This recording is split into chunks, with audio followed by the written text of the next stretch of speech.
Israel और Iran के बीच बढ़ते सैन्य तनाव के बीच एक बड़ी खबर सामने आ रही है। ईरान में फंसे 110 भारतीय नागरिकों का पहला जत्था आज वतन वापस लौट रहा है।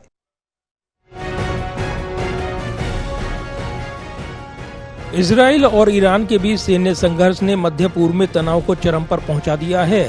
इस युद्ध के बीच ईरान में रह रहे करीब 10,000 भारतीय नागरिकों की सुरक्षा को लेकर भारत सरकार ने त्वरित कदम उठाए हैं। भारतीय विदेश मंत्रालय और तेहरान स्थित भारतीय दूतावास ने एक आपातकालीन एडवाइजरी जारी की है, जिसमें भारतीयों से सुरक्षित स्थानों पर जाने और दूतावास से लगातार संपर्क करने की अपील की गई है। अब मिशन रेस्क्यू के तहत 110 भारतीयों का पहला जत्था ईरान की राजधानी तेहरान से सड़क मार्ग के जरिए आर्मेनिया की सीमा तक पहुंचा है। इस जत्थे में ज्यादातर मेडिकल छात्र शामिल हैं, जिनमें 90 जम्मू कश्मीर से हैं। भारतीय दूतावास ने आर्मेनिया सरकार के सहयोग से इन नागरिकों को सुरक्षित निकाला है और अब इन्हें दिल्ली लाया जा रहा है।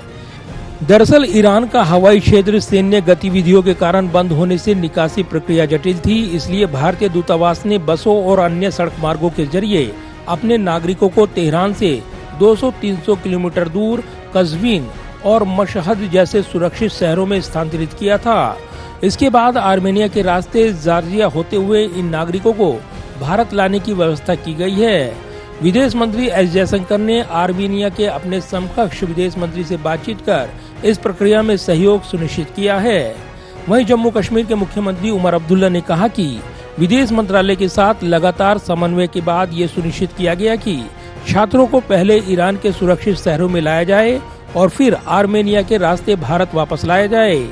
भारत सरकार ने ईरान में फंसे अन्य नागरिकों से भी दूतावास के आपातकालीन नंबरों पर संपर्क करने की अपील की है।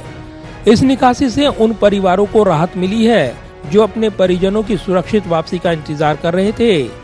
यह भारत सरकार की कूटनीतिक और रणनीतिक क्षमता का एक और उदाहरण है, जिसने संकट के समय अपने नागरिकों की सुरक्षा को प्राथमिकता दी है। कैमरामैन विद्या ब्रिक के साथ प्रदीप कुमार, टोटल न्यूज, दिल्ली।